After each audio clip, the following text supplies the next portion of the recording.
Bendigo! Fortitude has got to go! Hey ho, Bendigo! Fortitude has got to go! Hey ho, Bendigo! Fortitude has got to go! Hey ho, Bendigo! Fortitude has got to go! Came in at the end.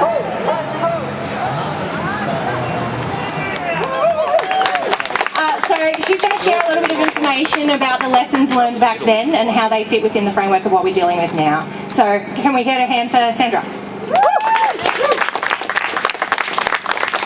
Thank you, and it's great to be back here on the streets of Bendigo, and I make no apology for the fact that we've come up from Melbourne because we stand for solidarity, and we ask people to come from Bendigo and all around to support us when we have to stand up to the UPF in Melbourne, and you know that's something that we all take for granted, that it's fine for people to go from one place to another to give support.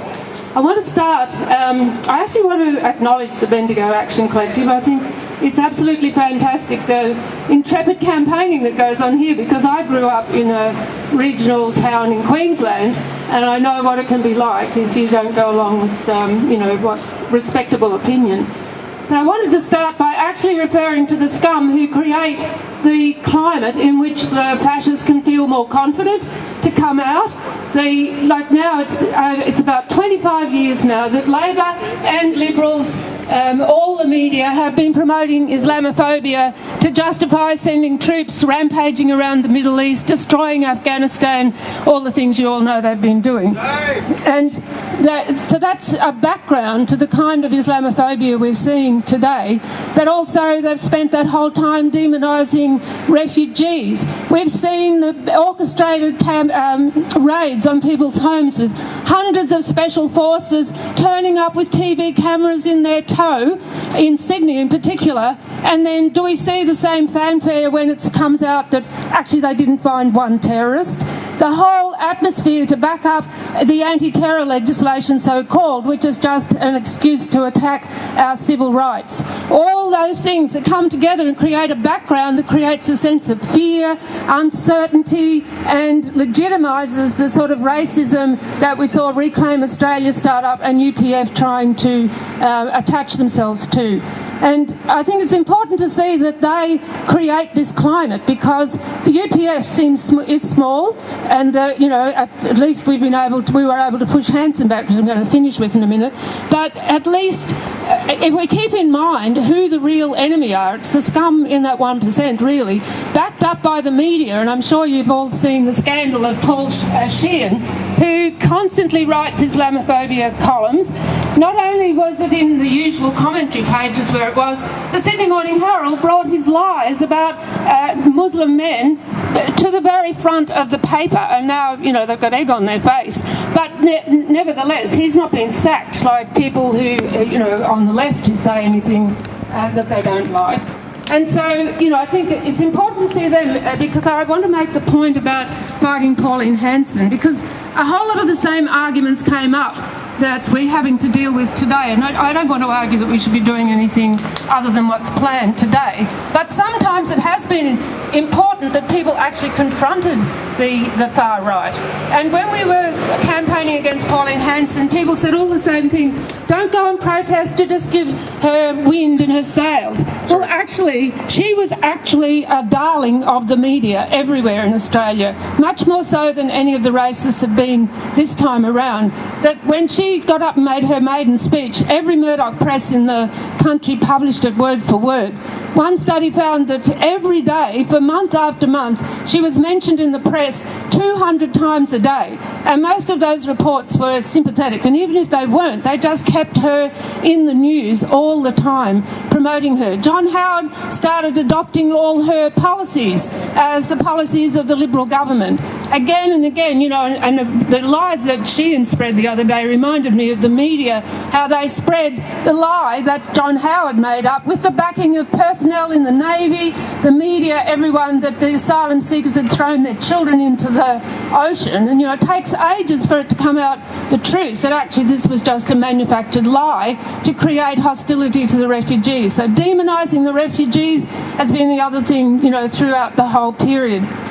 But when you think about the sorts of things that happen, and often they weren't planned actually, we usually plan peaceful sort of protests, but down in Dandenong, the hundreds of working class youth got eggs and tomatoes and pelted the racists going in because they were so outraged that people said, this is a working class suburb, therefore they'll all be racist, and they wanted to prove they weren't.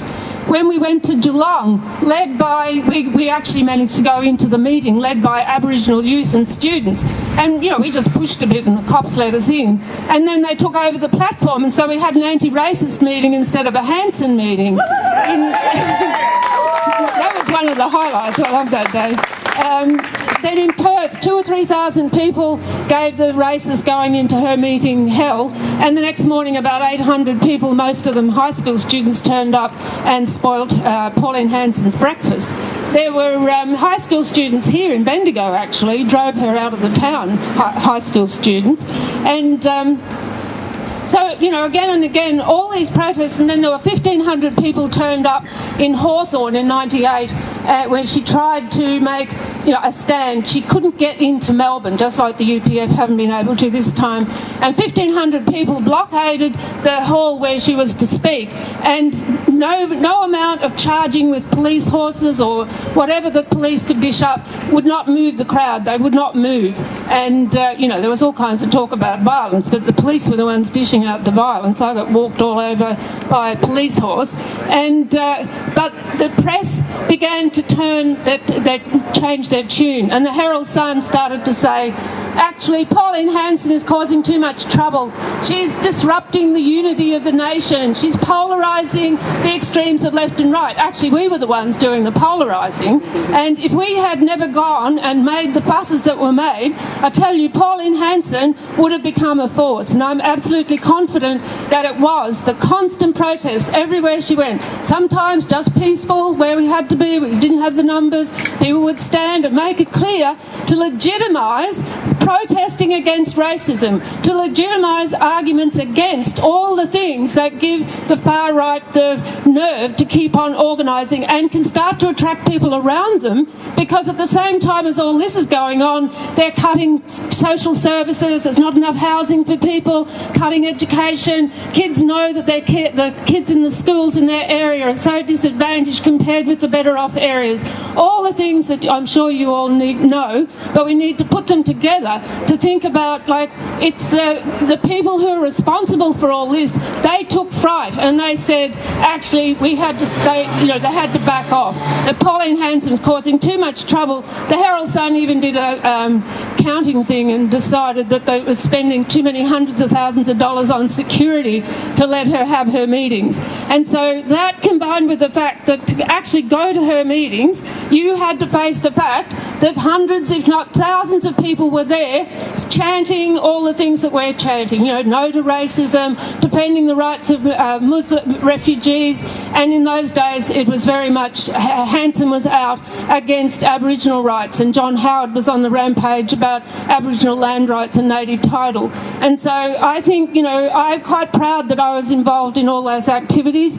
They were very disreputable at times. There were arguments by people who said they were against Pauline Hanson, but they didn't support the protest. I'm absolutely confident that the reason the UPF is small today, the Reclaim Australia haven't been able to come out, is that we're repeating some of those things again, that everywhere they go, people are protesting. And you saw one or two places where people actually adopted the attitude that they wouldn't protest, and the press just sneered at us and said, ha, look at all the racists out, look at nobody there chanting against them. They drowned out the anti-racists. We do not want to be drowned out by this scum. They are fascists, these people, and to be honest, it's been really important that we have exposed that they are fascists, because that has made it very difficult for the Reclaim Australia.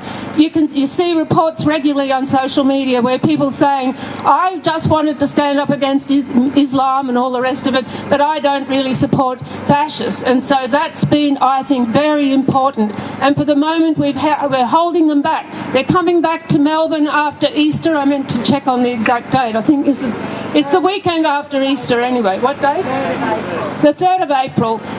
People in Bendigo, people around wherever you can make it, should be coming to Melbourne on that day to say again, you will never win in Melbourne, because they know that if they can't get into the major cities, they can't build. Obviously we want to stop them building a base in places like this as well, but it's very important that where they are on the defensive, they stay on the defensive, because that holds them back here as well. So thank you so much for welcoming us from Melbourne and other places. We all stand together against the fascists. Always will, always will.